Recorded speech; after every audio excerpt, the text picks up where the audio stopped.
నమస్కారం MC news కి స్వాగతం. ఈనాటి ముఖ్యాంశాలు.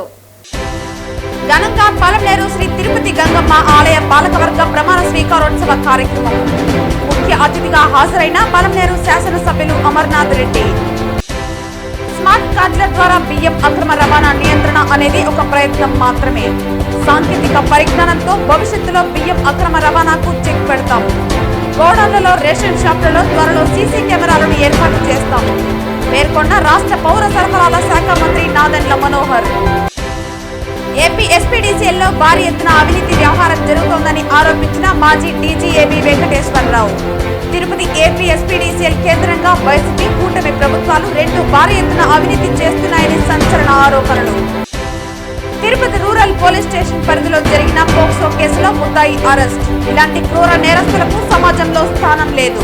మైనర్ బాలికలపై అఘాయిత్యాలకు పాల్పడితే కఠిన చర్యలు తప్పవు హెచ్చరించిన తిరుపతి జిల్లా ఎస్పీ సుబ్బరాయుడు. వార్తల్లోని వివరాలు. పలమనేరు శ్రీ తిరుపతి గంగమ్మ ఆలయ పాలకవర్గ ప్రమాణ స్వీకారోత్సవ కార్యక్రమం శుక్రవారం ఘనంగా జరిగింది. ఈ కార్యక్రమానికి ముఖ్య అతిథిగా పలమనేరు శాసనసభ్యులు అమర్నాథ్ రెడ్డి హాజరయ్యారు. ఈ సందర్భంగా ఆలయంలో అమ్మవారికి ప్రత్యేక పూజా కార్యక్రమాలు నిర్వహించారు. అనంతరం ఎమ్మెల్యే సమక్షంలో పాలకవర్గ చైర్మన్ మరియు సభ్యులచే ఈవో కమలాకర్ అధికారికంగా ప్రమాణ స్వీకారం చేయించారు. ఈ సందర్భంగా ఎమ్మెల్యే మాట్లాడుతూ భక్తుల మనోభావాలకు అనుగుణంగా ఆలయ అభివృద్ధికి కృషి చేయడంతో అమ్మవారి వైభవాన్ని మరింత పెంచేలా పనిచేయాలని అన్నారు. అదేవిధంగా అమ్మవారి కృప పాలకవర్గంతో పాటు ప్రజలందరిపై ఉండాలని కోరుకున్నామన్నారు. అనంతరం ఎమ్మెల్యేతో పాటు పాలకవర్గానికి ఘనంగా సన్మాన కార్యక్రమం సాగింది. మరోవైపు నూతన పాలకవర్గం ఆధ్వర్యంలో పెద్ద ఎత్తున అన్నదాన కార్యక్రమాన్ని ఏర్పాటు చేశారు.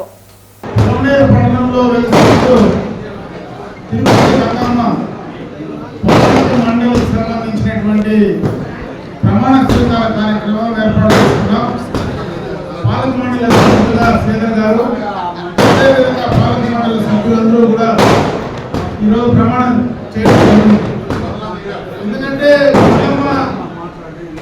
దేవస్థానం కానీ ఆ మహాతల్లి పలమనేరు పట్టణంలో ఎంతో మంది భక్తుల నమ్మకం.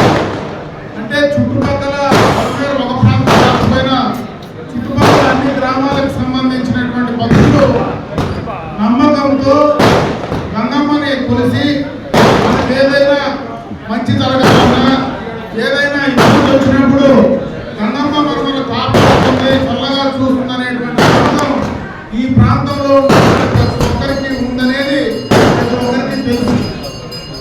ఆ నమ్మకాన్ని కాపాడడానికి ఈరోజు ఎవరైతే ఈ పాలక మండలి సభ్యులుగా అధ్యక్షులుగా ఈరోజు ప్రభుత్వం నిర్మించిందో మీరందరూ కూడా ఆ యొక్క కార్యక్రమాన్ని అమ్మవారి యొక్క ఈ యొక్క దేవాలయానికి సంబంధించినటువంటి ఆస్తులు కావచ్చు, దేవాలయానికి సంబంధించినటువంటి ఏ ఒక్క కార్యక్రమాన్ని కూడా మీరు బాగా నిర్వర్తించాలని చెప్పి నేను ఈ సందర్భంగా కూడా మిమ్మల్ని కోరుకుంటున్నా.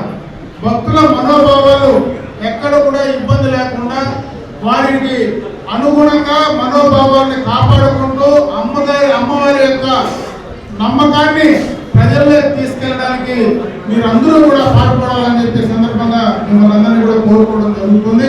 ఎందుకంటే ప్రతి సంవత్సరం మన గంగమ్మ జాతర జరుగుతుంది. మొన్ననే ఈ మధ్యన మన గంగమ్మ జాతర కూడా మనం పూర్తి చేసుకున్నాం. ఆ రోజు ఇదే కమిటీ, ఉత్సవ కమిటీ కూడా ఆ రోజు మనం ఏర్పాటు చేసుకున్నాం. ఈ రోజు దాన్నే పాలక మండలిగా కూడా పర్మనెంట్ కమిటీగా కూడా ఈ రోజు మనం చేసుకోవడం, ఆ పర్మనెంట్ కమిటీ ఈ రోజు మనం ప్రమాణ స్వీకార కార్యక్రమం ఈ రోజు బ్రహ్మాండంగా కూడా చేసుకోవడం జరిగిందని చెప్పి సందర్భంగా తెలియజేసుకుంటున్నా. ఈ పాలక మండలి 2 సంవత్సరాల పాటు ఈ పాలక మండలి విధులు నిర్వహిస్తుంది. కాబట్టి ఈ పాలక మండలి గతంలో చాలా పాలక మండలు, చాలా మంది అధ్యక్షులు, సభ్యులు కూడా ఇక్కడ పనిచేశారు. వారికంటే భిన్నగా ఇంకా బాగా ఈ యొక్క పట్టణంలో పరిసర ప్రాంతాల్లో ఉండేటువంటి భక్తులందరూ కూడా మెచ్చే విధంగా మీరు ఈ పాలక మండలి పనిచేయాలా, భక్తుల మనోభావాల్ని కాపాడాలని చెప్పి ఈ యొక్క ఆలయ అభివృద్ధి కూడా, గంగమ్మ ఆలయానికి సంబంధించినటువంటి అభివృద్ధి కూడా మీరందరూ కూడా సహకరించి పూర్తి స్థాయిలో దాన్ని చేస్తారనేటువంటి నమ్మకం ఈ రోజు ప్రభుత్వ పరంగా మరి మన ముఖ్యమంత్రి చంద్రబాబు నాయుడు గారు కానీ, అదేవిధంగా మన దేవాదాయ శాఖ మంత్రి ఆనం రామనారాయణ రెడ్డి గారు కానీ వారిద్దరూ కూడా ఈ రోజు ఈ కార్యక్రమాన్ని పార్టీ పరంగా కూడా ఈరోజు కూటమి ప్రభుత్వం ఏదైతే ఉందో ఈరోజు భారతీయ జనతా పార్టీ కానీ అదేవిధంగా జనసేన కానీ తెలుగుదేశం పార్టీకి సంబంధించినటువంటి అందరూ కూడా కలిసికట్టుగా ఈ కార్యక్రమాన్ని నిర్వర్తించాలని చెప్పి మనస్ఫూర్తిగా కూడా మిమ్మల్ని కోరుకుంటూ పార్టీ కూటమి పార్టీలు మీ పైన పెట్టినటువంటి నమ్మకాన్ని మీరు కాపాడాలని చెప్పి మరొకసారి తెలియజేసుకుంటూ ఆ గంగమ్మ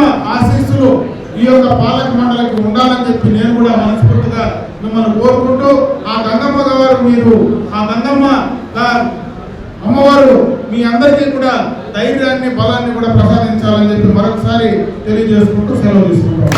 నమస్కారము. ఈరోజు ఇక్కడ విచ్చేసిన పెద్దలు పూజ్యులు గౌరవనీయులైన అమరన్న గారికి నా యొక్క పాదాభివందనాలు, అలాగే ఇచ్చిన బాలాజన్న గారికి కూడా నా యొక్క నమస్కారాలు. ఇక్కడ మనకు ఈరోజు అన్నగారు నా మీద నమ్మకంతో మళ్ళీ నన్ను పర్మిషన్ తోటి చైర్మన్ గా చేసినందుకు అన్నగారికి ఎల్లకాలము నేను రుణపడి ఉంటాననేసి సాక్షిగా ప్రమాణం చేస్తున్నాను. పుంగనూరు పట్టణ అభివృద్ధి కమిటీ సభ్యులు సుహేల్ బాషా మీడియా సమావేశం ఏర్పాటు చేశారు. అందులో ఆయన పుంగనూరు టీడీపీ ఇన్ఛార్జ్ చల్లా రామచంద్రారెడ్డిపై కొందరు ఆయన నియోజకవర్గంలో ప్రజలకు చేసే సంక్షేమ కార్యక్రమాలు మంచితనంను గుర్తించక తప్పుడు ప్రచారం చేస్తూ పార్టీకి చెడ్డ పేరు తెస్తున్నారని తెలిపారు. తంబలపల్లి నందు టీడీపీ పార్టీలోకి వైఎస్ఆర్సీపీ పార్టీకి చెందిన జయచంద్రారెడ్డి చేరటం గమనార్హమని, కొందరు కోవర్టులుగా పార్టీలోకి చేరి ఉమ్మడి కూటమి ప్రభుత్వంలో టీడీపీ పార్టీకి చెడ్డ పేరు తేవాలని చూస్తున్నారని అన్నారు. టీడీపీకి చెందిన చల్లాబాబుపై ఎన్నో నిరాధార కేసులు బుక్ చేయడానికి వైఎస్ఆర్సీపీ పార్టీ కుట్ర పన్నుతున్నారని వాపోయారు. రాబోయే ఎన్నికల్లో ప్రజలు ఆలోచించి గెలుపుకు నిర్ణయం తీసుకోవాలని సమావేశంలో కోరారు.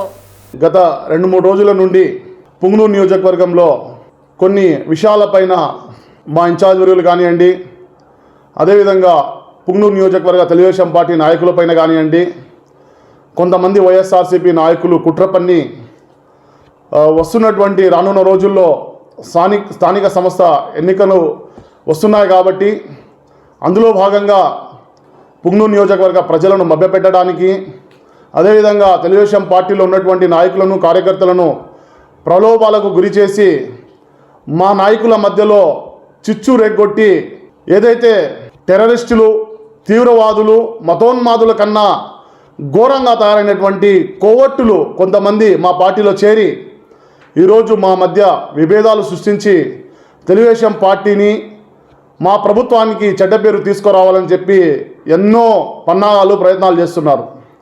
అందులో భాగంగా మొన్నటి రోజు ఏదైతే తంబల్పల్లికి సంబంధించినటువంటి జయచంద్రారెడ్డితో పాటు పుంగనూరు నియోజకవర్గ ఇన్ఛార్జ్ వర్యులు కూడా అక్కడ కలిశారు అని చెప్పి ఒక మహిళ ఆడియో వైరల్ చేసి లేనిపోని అభాండాలు వేస్తూ ఏదైతే మా ఇన్ఛార్జ్ వర్యుల పైన నిందలు వేస్తున్నారో వారికి ఈరోజు సమాధానం చెప్పడానికి, అదేవిధంగా పుంగనూరు అభివృద్ధి గురించి, అదేవిధంగా తెలుగుదేశం పార్టీ అధినాయకులకు మా యొక్క విన్నపం చెప్పుకోవడానికి ఈరోజు మీ ముందుకు రావడం జరిగింది.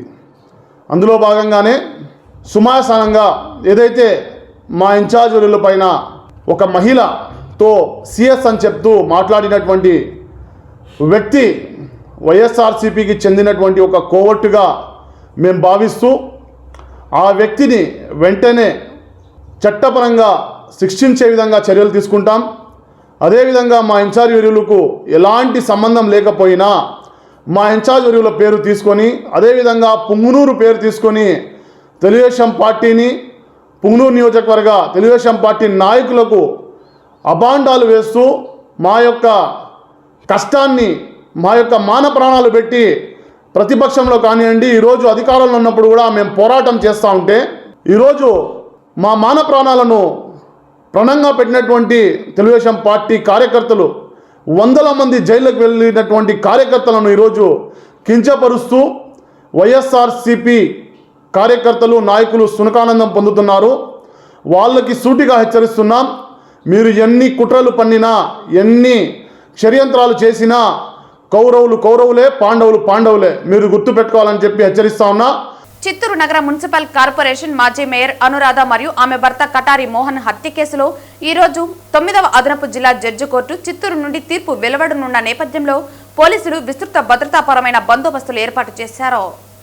2015 నవంబర్ 17వ తేదీ ఉదయం 11:45 నిందితులు A1 Chandrasekhar alias Chintu, A2 Venkatachalapathi alias Mulavakal Venkatesh తుపాకులు మరియు ప్రాణాంతకమైన ఆయుధాలతో బుర్కాలు ధరించి మరి ముగ్గురు సహ నిందితులతో కలిసి మేయర్ కార్యాలయంలోనే అనురాధ మరియు ఆమె భర్త కటారి మోహన్లపై దాడి చేసి హత్య చేశారు. ఈ దాడి ఆస్తి మరియు ఆర్థిక వివాదాల కారణంగా జరిగింది. ఈ కేసులో మొత్తం A1 నుండి A23 వరకు నిందితులు వివిధ పాత్రలతో నేరానికి కుట్ర పన్నటం, నేరంలో పాల్గొనడం, ప్రధాన నిందితుడికి ఆశ్రయం ఇవ్వటం, ఆయుధాలు సరఫరా చేయటం మొదలైన చర్యతో ఛార్జ్షీట్లో పొందుపరచబడ్డారు. మేయర్ కటారి హేమలత, కటారి మోహన్ రెడ్డిల హత్య కేసులో 5గురికి శిక్ష వేశారు. దోషులను అదుపులోకి తీసుకోమని న్యాయమూర్తి శ్రీనివాసరావు పోలీసులకు ఆదేశించారు. A1 నుండి A5 వరకు నేరం చేసినట్లు నిర్ధారించారు. ఇందులో A1గా చంద్రశేఖర్ అలియాస్ చింటూ, A2గా వెంకటాచలపతి అలియాస్ ముల్బాగల్ వెంకటేష్, A3గా జయప్రకాష్ రెడ్డి, A4గా తోటి మంజునాథ్, A5గా వెంకటేష్ను నిర్ధారించారు. మిగిలిన 18 మందిని 9వ అదనపు జిల్లా కోర్టు న్యాయమూర్తి నిర్దోషులుగా విడుదల చేశారు. అందరికీ నమస్కారం. 2015 నవంబర్ 17వ తారీఖున మా అత్తమ్మ మామయ్య గారైన కటారి అనురాధమ్మ కటారి మోహన్ గారిని మన మున్సిపల్ ఆఫీస్లో దారుణంగా హత్య జరిగింది. ప్రతి ఒక్కరికి కూడా తెలుసు. ఆ రోజు నుంచి కూడా మేము న్యాయం కోసం పోరాడుతున్నాము. ఈరోజు జడ్జి గారు ఇచ్చిన తీర్పును స్వీకరిస్తూ A1 to A5 శిక్షార్హులుగా కూడా కోర్టు నిర్ణయించడం అయినది. వాళ్ళకి ఎలాంటి పనిష్మెంట్ ఇస్తారు అనేది ఈ నెల 27వ తారీఖున సోమవారం కూడా చెప్పడం జరుగుతుంది. వాళ్ళు చేసిన అన్యాయానికి తగిన కఠిన శిక్ష పడుతుందని మా కుటుంబ సభ్యులందరూ కూడా ఎక్స్పెక్ట్ చేస్తున్నాము. సో ఆ రోజు మిగిలింది మాట్లాడు. Thank you. స్మార్ట్ కార్డుల ద్వారా బియ్యం అక్రమ రవాణా నియంత్రణ అనేది ఒక ప్రయత్నం మాత్రమేనని, సాంకేతిక పరిజ్ఞానంతో భవిష్యత్తులో బియ్యం అక్రమ రవాణాకు చెక్ పెడతామని పౌర సరఫరాల మంత్రి నాదెండ్ల మనోహర్ అన్నారు. స్మార్ట్ కార్డుల ద్వారా బియ్యం అక్రమ రవాణా నియంత్రణ అనేది ఒక ప్రయత్నం మాత్రమేనని, సాంకేతిక పరిజ్ఞానంతో భవిష్యత్తులో బియ్యం అక్రమ రవాణాకు చెక్ పెడతామని పౌర సరఫరాల మంత్రి నాదెండ్ల మనోహర్ అన్నారు. గౌడన్లలో, రేషన్ షాపులలో త్వరలో సీసీ కెమెరాలు ఏర్పాటు చేస్తామన్నారు. అంగన్వాడీ స్కూల్స్ కి, హాస్టల్స్ కి సరఫరా చేసే బియ్యం నాణ్యతలో రాజీ పడేది లేదని తెలిపారు. నెల్లూరు జిల్లాని పైలట్ ప్రాజెక్ట్ బియ్యం అక్రమ రవాణాలో రాజకీయ నాయకుల ప్రమేయంపై ప్రభుత్వం నిఘా ఉంచిందని మీడియాకు తెలిపారు. ఖచ్చితంగా రాష్ట్ర వ్యాప్తంగా కొత్తగా టెక్నాలజీని ఉపయోగించుకొని ఒక యాప్ కూడా డిజైన్ చేశాం. దీని ద్వారా మాకు వస్తున్న సమాచారం రాబోయే రోజుల్లో మేము ఎప్పుడైతే ధాన్యం సేకరించబోతున్నామో మిల్లల దగ్గర నుంచి కూడా మాకున్న సమాచారం బేస్ చేసుకుని ఖచ్చితంగా అక్రమ రవాణా జరగకుండా తీసుకోవాల్సిన చర్యలు మేము తీసుకుంటాం, చాలా బలంగా తీసుకుంటాం. మొన్న మీరు నోటీస్ చేసి ఉంటారు, విశాఖపట్నంలో మేము ప్రారంభించాం. మొబైల్ టెస్టింగ్ కిట్లు కూడా ఏర్పాటు చేసాం. ఇదివరకులాగా మీరు శాంపుల్ తీసుకుని వారం రోజుల తర్వాత ల్యాబ్ దగ్గరికి పంపించాల్సిన అవసరం లేదు. 5 నిమిషాల్లోనే మీరు శాంపుల్ అది పీడిఎస్ రైసా కాదా అని నిర్ధారించవచ్చు. దాని ప్రకారంగా ఆ లోడ్ని ఇమీడియట్గా సీజ్ చేసుకుని తప్పకుండా వాళ్ళపైన చర్యలు తీసుకోవాల్సిన సందర్భంలో తీసుకుంటారు మా అధికారులు. నేను మీకు మాట ఇస్తున్నాను, అనేక జిల్లాల నుంచి మాకు వస్తున్న సమాచారాన్ని బేస్ చేసుకుని అది మిల్లల దగ్గర నుంచి కానివ్వండి, క్షేత్రస్థాయిలో ఉన్న ట్రాన్స్పోర్ట్ ఆర్గనైజేషన్ నుంచి కానివ్వండి, లేదా ఎవరైతే ఫేర్ ప్రైస్ షాపులు నిర్వహిస్తున్నారో వాళ్ళ నుంచి వచ్చే సమాచారం కానివ్వండి. మొట్టమొదటి పైలట్ ప్రాజెక్టు రాష్ట్రంలో నెల్లూరు జిల్లాలో ప్రారంభించబోతున్నాం. ప్రతి ఫేర్ ప్రైస్ షాప్లో కూడా సీసీ కెమెరా ఏర్పాటు చేయబోతున్నాం. ఇవి కాకుండా మా బఫర్ గోడౌన్ల దగ్గర, తర్వాత MLS పాయింట్ల దగ్గర, అంటే మండల్ లెవెల్ స్టాకింగ్ పాయింట్ దగ్గర మేము artificial intelligence cameras already order ఇచ్చాం. దీని ప్రకారంగా మాకు చాలా స్పష్టంగా ఏ లారీ వచ్చింది, ఎంత సరుకు వచ్చింది, ఆ వివరాలన్నీ కూడా మాకు ఎప్పటికప్పుడు అప్డేట్ అవుతూ ఉంటాయి. సో తప్పకుండా రాబోయే రోజుల్లో ఈ వ్యవస్థని బాగు చేయడానికి ఒక ప్రయత్నం. రెండోది, నాణ్యత కూడా మేము ఇంప్రూవ్ చేస్తే తప్పకుండా ప్రజలు ఈ రైస్ని అనవసరంగా వేరే వాళ్ళకి అమ్మే పరిస్థితి రాకుండా ఉండడానికి కోసం ఇప్పుడే నేను ఇందాక రివ్యూ చేశాను. గతంలో మనం తిరుపతి జిల్లా నుంచి, అన్నమయ్య నుంచి దాదాపు 1,50,000 వరకు మనం మెట్రిక్ టన్నులు ధాన్యం కొనుగోలు చేసాం. ఈసారి 2 లక్షల వరకు వెళ్ళడానికి కూడా సిద్ధంగా ఉన్నాం. ఎందుకంటే ఇక్కడ మేము సేకరించిన ధాన్యం మన మిడ్ డే మీల్స్కి, మన బిడ్డల భవిష్యత్తుకి, మన సంక్షేమ హాస్టల్స్లో అన్నింటిలో కూడా ఉపయోగిస్తాం. కాబట్టి తప్పకుండా ప్రజల్ని, రైతుల్ని నేను కోరేది మీరు కూడా సహకరించండి. ఈ వ్యవస్థని ప్రక్షాళన జరిగే వరకు ఖచ్చితంగా 100% గౌరవ ముఖ్యమంత్రి గారు చంద్రబాబు నాయుడు గారి ఆధ్వర్యంలో, అదేవిధంగా మా పార్టీ అధ్యక్షులు రాష్ట్ర ఉప ముఖ్యమంత్రి పవన్ కళ్యాణ్ గారి ఆదేశాలతో ఎప్పటికప్పుడు సమీక్షించుకుని మెరుగైన పరిపాలన అందించే విధంగా మేము ముందుకెళ్తున్నాం. ఏపీ ఎస్పీడీసీఎల్లో భారీ ఎత్తున అవినీతి వ్యవహారం జరుగుతోందని మాజీ డీజీ ఏబీ వెంకటేశ్వరరావు ఆరోపించారు. తిరుపతి ప్రెస్ క్లబ్లో రౌండ్ టేబుల్ సమావేశం నిర్వహించారు. గత సీఎండీ సంతోష్ రావు ఆధ్వర్యంలో వేల కోట్ల అవినీతి జరిగిందని అన్నారు. కాంపిటీషన్ లేకుండా నిబంధనలు మార్చే 2 కంపెనీలకే టెండర్లు వచ్చే విధంగా చేశారని, తోషిబా, షిరిడి సాయి ఎలక్ట్రానిక్స్ మాత్రమే ఆర్డర్లు ఇచ్చారని అన్నారు. విద్యుత్ మీటర్ల చాటున పెద్ద ఎత్తున అవినీతి జరిగిందని అన్నారు. ప్రభుత్వాలు మారినా ఏపీలో అవినీతి వ్యవహారాలు ఆగడం లేదని అన్నారు.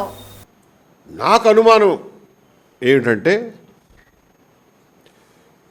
గత ప్రభుత్వం జగన్మోహన్ రెడ్డి గారి ప్రభుత్వం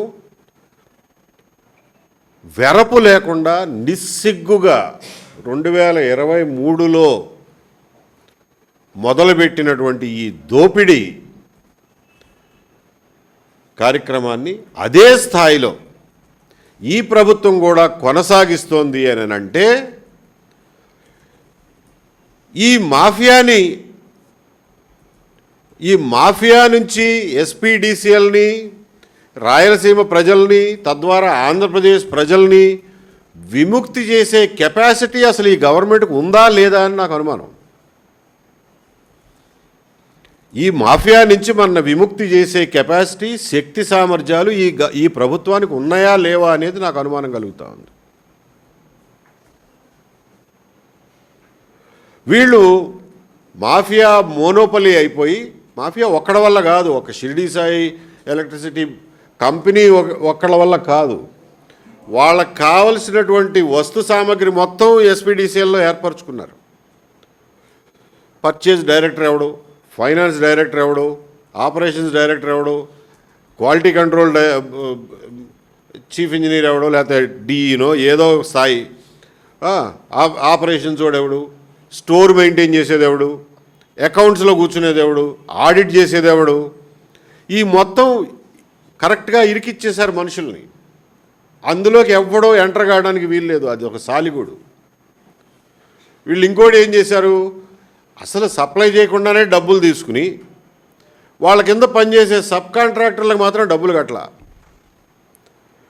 కట్టకుండా ఇవాళ సబ్ కాంట్రాక్టర్లు దివాళా తీసే పరిస్థితికి వచ్చారు. వేరే ఎక్విప్మెంట్ మ్యానుఫ్యాక్చరర్స్, ఎంఎస్ఎంఈలు ఉన్నాయి, చిన్న చిన్న ఉత్పత్తిదారులు, మధ్య తరహా పరిశ్రమలు, ఆ పరిశ్రమలు మొత్తం మూతపడేలాగా చేశారు. లేకపోతే వాళ్ళు దివాళా తీశారు, లేకపోతే వేరే రాష్ట్రాలకు పోయి నానా కష్టాలు కూడా అమ్ముకుంటున్నారు. అంటే కాంపిటీషన్ మొత్తాన్ని జీరో చేసేసారు, మోనోపలి అయిపోయారు. మరి ఇంత మోనోపలి అయిపోయిన ఇనప చట్రంలాగా బిగించుకుని ముందుకు ముందే డబ్బులు తీసేసుకుని ఇదే డబ్బుల్ని మళ్ళీ ఇండోసోల్ అని ఇంకో కంపెనీలో పెట్టి, లేకపోతే మీరేదో అన్నారా పంప్డ్ స్టోరేజ్ అని ఇంకో కంపెనీ పెట్టి, యాక్సిస్ పవర్ అని ఇంకో కంపెనీ పెట్టి, ఇలా ఈ వ్యాపార సామ్రాజ్యాన్ని విస్తరిస్తూ పోతున్నారే తప్ప ఇది తగ్గే పరిస్థితి కనపట్టల్లా. అసలు వీళ్ళని కంట్రోల్ చేసే పరిస్థితి గవర్నమెంట్కి ఉందా, లేకపోతే వాళ్ళ చేయి కూడా దాటిపోయిందా అనే అనుమానం కలుగుతుంది.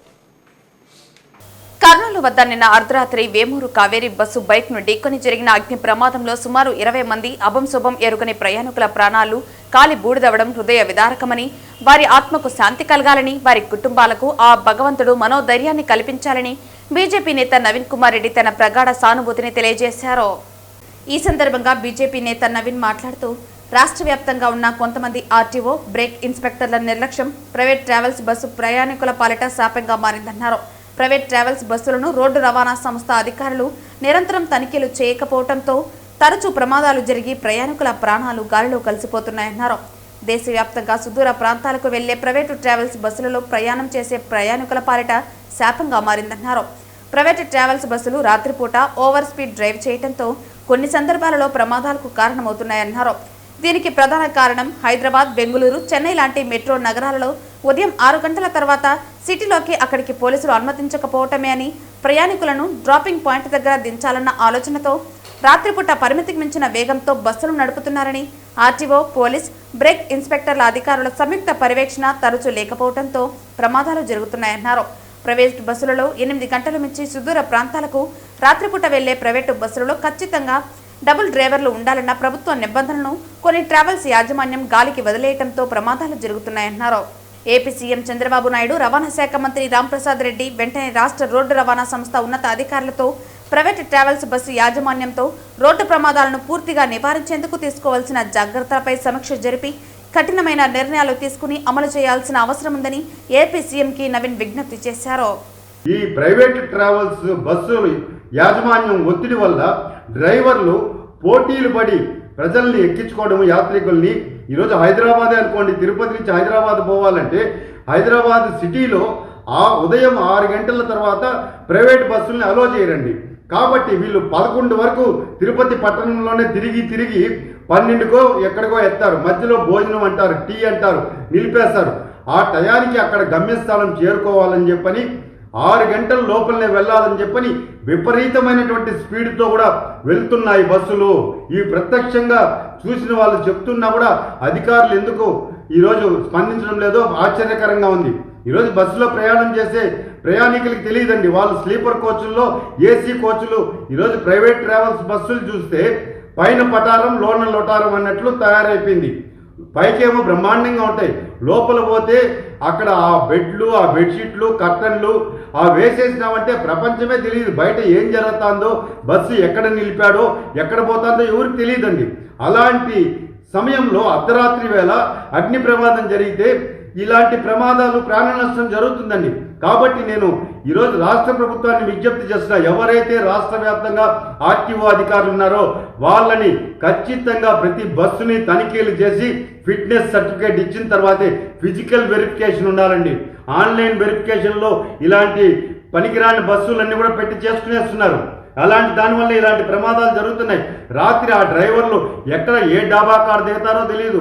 ఆ డాబాలో దిగినప్పుడు వాళ్ళకి ప్రత్యేకంగా అక్కడ గదులు ఏర్పాటు చేస్తుంటారు. అక్కడ కొంతమంది ఏమన్నా మద్యం సేవించి వచ్చి డ్రైవింగ్ చేస్తున్నారా అని పరిశీలించే అధికారులు కూడా లేరండి. కాబట్టి దయచేసి పోలీసు, అదేవిధంగా రోడ్డు రవాణా సంస్థ, బ్రేక్ ఇన్స్పెక్టర్లు అందరూ కూడా సంయుక్తంగా ప్రతి హైవేలో కూడా ఖచ్చితంగా స్పీడ్ లిమిట్ గన్స్ ఏ విధంగా అయితే పెట్టారో దానికి అనుగుణంగా పోలీస్ పికెట్స్ పెట్టి ఖచ్చితంగా బస్సులన్నీ తనిఖీలు చేయాలి. ఇలాంటి ప్రాణ నష్టం, ప్రమాదాలు జరగకుండా, పునరావృతం కాకుండా కఠినమైనటువంటి నిర్ణయాలు రోడ్ అండ్ ట్రాన్స్పోర్ట్ అధికారులు తీసుకోవాలని చెప్పని నేను విజ్ఞప్తి చేస్తున్నా, డిమాండ్ చేస్తున్నానండి. చంద్రగిరి పోలీస్ స్టేషన్ పరిధిలో మైనర్ బాలికపై అఘాయిత్యం జరిగిన ఘటనలో పోక్సో కేసులో పోలీసులు ముద్దాయిని అరెస్టు చేశారు. మైనర్ బాలికలపై అఘాయిత్యాలకు పాల్పడేవారిని ఎట్టి పరిస్థితుల్లోనూ వదిలిపెట్టమని తిరుపతి జిల్లా ఎస్పీ సుబ్బరాయుడు హెచ్చరించారు.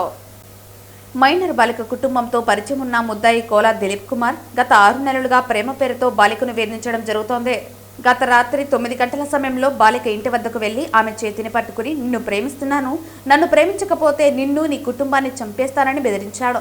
దీనికి బాలిక గట్టిగా అరవగా ఆమె తల్లి మరియు అన్న ఇంటి నుండి బయటకు వచ్చి అడ్డుకోవడంతో వారిని బెదిరించి చుట్టుపక్కల వారు సమీపించగానే అక్కడి నుంచి పారిపోయారు. ఈ విషయమై బాధితురాలి తల్లి ఇచ్చిన ఫిర్యాదు మేరకు ఉన్నతాధికారుల ఆదేశాల మేరకు దర్యాప్తు బృందం తక్షణ చర్యలు తీసుకుని నిందితుడు కోలా దిలీప్ కుమార్ను 23వ తేదీ సాయంత్రం 7 గంటలకు ఆర్సీపురం జంక్షన్ వద్ద అరెస్టు చేయడం జరిగింది. చిన్నారులపై లైంగిక వేధింపులు జరిపే వారిపై ఎట్టి పరిస్థితుల్లోనూ కనికరం చూపించమని తెలిపారు. ఇలాంటి వ్యక్తులపై పోక్సో చట్టం కింద కఠినమైన చర్యలు తీసుకుంటామని తెలిపారు. ఈ కేసులో జీవిత ఖైదు వరకు శిక్షలు విధించబడుతుందని, ఇలాంటి నేరస్తులపై రెవడీ షీట్లు తెరిచి నిరంతర పర్యవేక్షణలో ఉంచుతామన్నారు. చిన్నారుల రక్షణ విషయంలో పోలీసులు ఎటువంటి రాజీ పడరని స్పష్టం చేశారు. చిన్నారులపై ఎవరైనా వేధింపులు, అనుచిత ప్రవర్తన లేదా బెదిరింపులు గమనించిన వెంటనే 112కు లేదా తిరుపతి రూరల్ పోలీస్ స్టేషన్కు సమాచారం అందించాలని పోలీసులు కోరారు.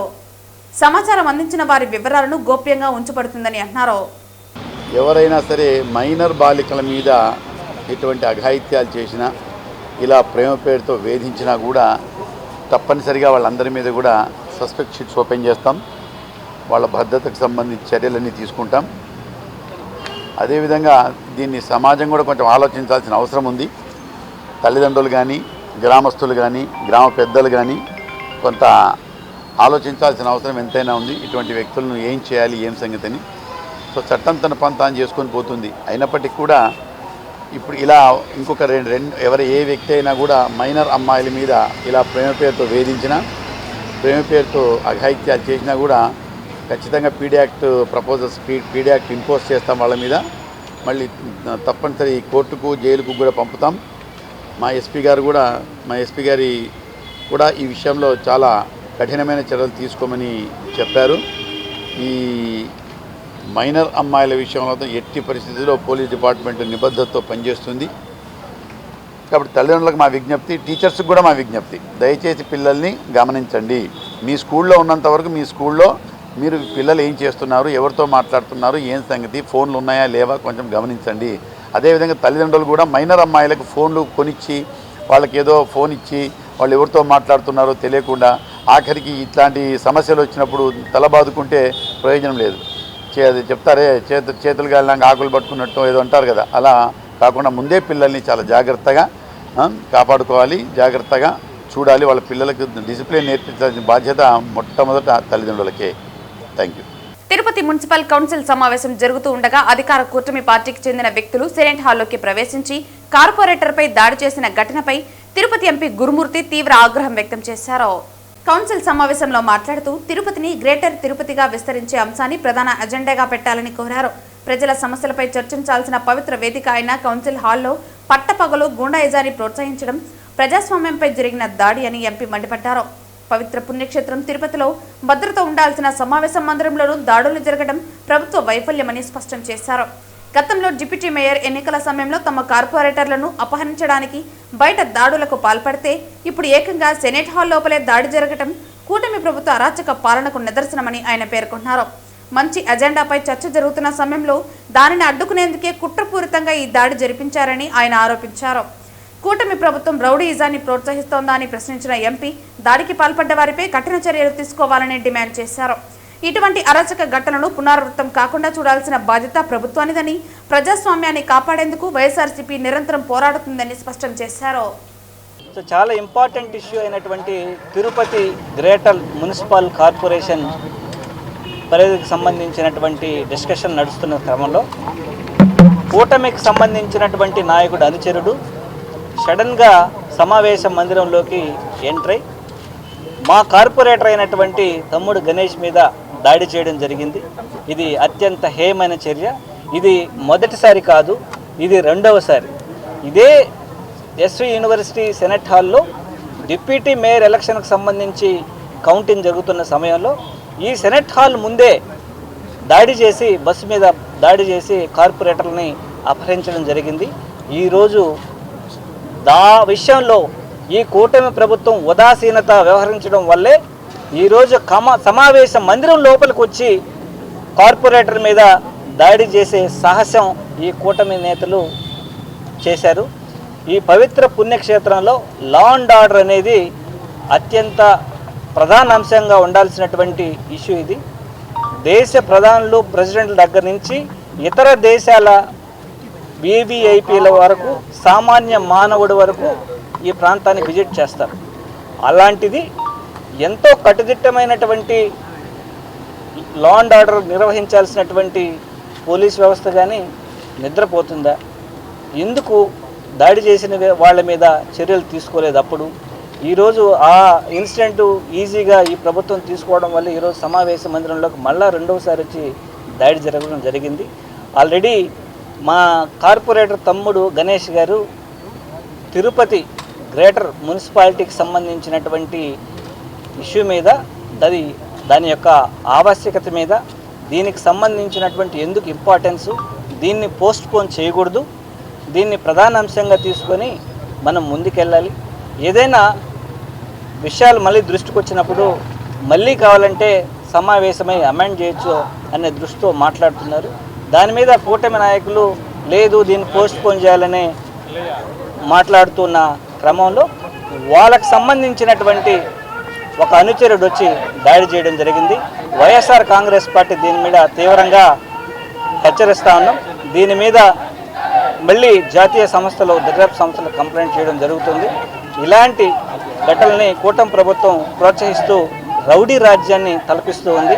ప్రశాంతమైనటువంటి తిరుపతిలో కలకలం సృష్టిస్తూ ఉంది, భయోత్పాతాన్ని సృష్టిస్తూ ఉంది.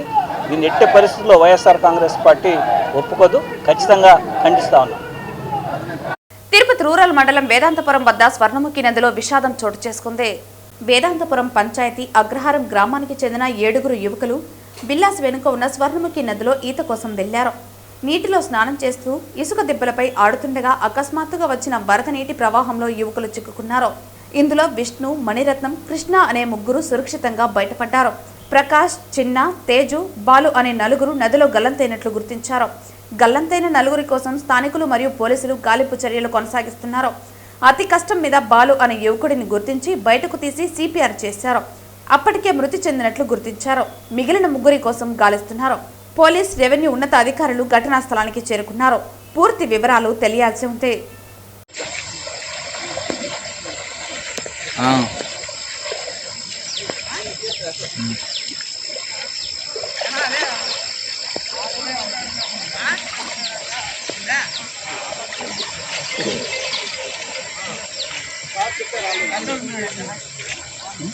వార్తలు ముగించే ముందు ముఖ్యాంశాలు మరోసారి.